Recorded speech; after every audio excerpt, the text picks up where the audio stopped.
break up my day today, so just finishing a late lunch. So today I thought I would share a little bit of mundane motivation, and today's topic is, if you think you don't like training, well, if you really think about it, the reality is that you are actually already training. And what I mean by that is, if you think about it, you're right in the thick of it in terms of training for your future right now, everything that you're doing. And so the real question is, whether or not you have the courage yet to actually really look at what you're training yourself for. So you might not know it, or you might not think it, but if you really think about it, you're always preparing for something, right? So, I guess like the way that you're thinking, the actions that you're taking, the reactions that you have to things, what you're aiming towards, are all setting you up. And they're all setting up for things like wins or fails, for learnings, for better health or for worse health, for more happiness or less happiness, for real contributions and skills, or potentially stagnation. So you get to choose, right? And sometimes we'll put things in place and, we might not get it right, but there's always that learning loop, I guess, that we start putting in there. So I guess, the other thing is as well, right, when we realise or look at it that way, that we're always training or preparing for something, then we have an opportunity to really examine, or at the very least, right, get a little bit curious about what are we actually training ourselves for, and is that aligned to what we want to be in, or what we want to be doing, right? And the other part is that your current routines and the ways that you're thinking and behaving are always sculpting something, right? And that'll be more of the same, or potentially the future outcome that you're wanting. And that's particularly important, for example, if you're thinking about making a change in terms of the way that you're performing, or having better health, or more energy, or body transformation, or whatever that may be. And so I guess, are you actually, consciously thinking about what you're preparing for each day? Or are you waiting for someday to get into doing the things that you know you need to do to get there? And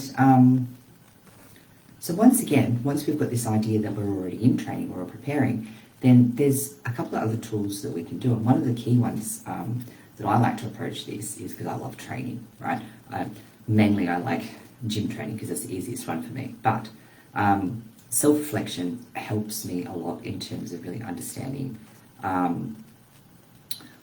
what I've actually done for the week and what I need to change to actually, get back on track to where I'm going, right? And it doesn't have to be huge things, it could just be little things. And so here are some of the questions that you can ask. You don't have to answer all of them, but I would encourage you to think about these regularly, and at least once a week. And even if you only answer one or two, because some of them feel a bit too hard, then that's a start, right? You just want to get in the habit of priming your mind into asking these questions. And so the big meaty one, which you start off with first, but this is the one I probably kind of glossed over a little bit, to be fair, myself, because I was a bit spent yesterday, is, what actions did I take last week that really trained me for like momentum or strength or resilience or growth? What's at least one thing, ideally three, great thing that happened to you last week? What's the biggest struggle that you had? But not only that, how did you actually deal with it? And there's no need for judgment there. It's just literally like an observation and a reflection, right? It's like, well, this is how I dealt with it at the time. Don't worry about whether it was the best way or not. Just get it out there, right?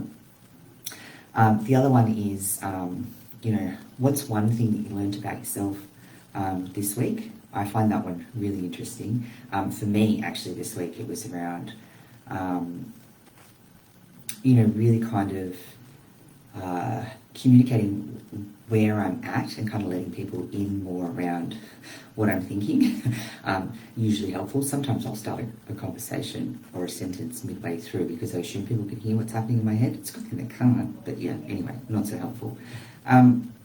The other thing is like, another one is like, what's one thing that you learned about somebody else? And that one I find really interesting, especially with people that are close to you and stuff like that. And not so much around who they are, but if you know that about them, then how can you support them or show up in the way that maybe they need it, right? And still obviously be true to yourself and what you need.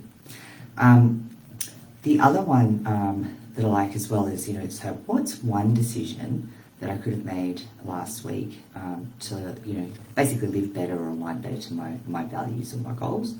And what's one bad habit or a series of habits from last week that you don't want to show up in this week? And that one's really key. And that one's really probably the easiest one to answer, right? If you think about it, because, most of us are hypercritical. We would probably sit there and go through a list of 10 before anything else. There's a reason why it's towards the end of the list. And then another big question to round it out is, in 30 days, or it could be 60 or it could be 90, right? Like, what do you want to have made happen or communicated? Because that sometimes helps get a sense of urgency or to help us reprioritise what we're focusing on, right? And so I went through some of these questions yesterday, and, I had quite a lot of insights, which is great.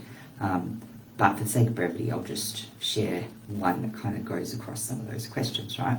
And one of them was that I had a really, I've got a new role, and I've got a global team, which means that my hours have changed slightly. I'm just adjusting to that. So it was a super early start on Wednesday, so full of beans, full of energy. It was really exciting stuff. Had a really productive day at work, and then when I finished work, had a really productive day on some of my own stuff that I'm working on, my personal goals, and also with some of my clients, right? The problem is that I was so in the moment, and this happens, sometimes there's no such thing as balance. You're not going to get everything right every day perfectly, right?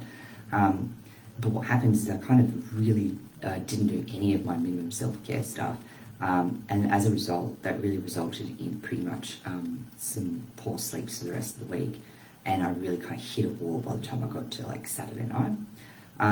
So I think, and then because I was tired, I ended up spending more time than I should have, and not protecting time blocks for certain things, which means that a lot of things kind of spilled over into one another, which made it a bit difficult for me to keep up. So this week, the bad habits that I want to be getting rid of is, and I will be paying a bit more attention to my sleep hygiene and sticking to my allocated time blocks as most as possible. And hi Renee. So I guess, look, the key takeaway here is that, if you're really serious about making any sort of change in your life for the better, and that could be anything, as I said, to do with your health and fitness or your performance, then, it's really kind of important. An important enabler of that is really getting in the habit of doing some deep reflection on a regular basis. And, as I said, there's quite a few questions that I've given you. You don't have to answer all the big ones first. You can start with some of the smaller ones. And that applies to everything. I mean, you could just start with one aspect of your life. So maybe it's training you start off with, or maybe the way that you showed up at work, or the way that you interact with colleagues, or the way that you handled your work and prioritise things. It could be a number of things, right? So, I guess that's today's little insight. I hope you got something out of that. Hope that gave you a little bit of motivation and encouragement. If you've got any feedbacks or comments around any of your reflections, I'd love to hear them. All right, have a great day.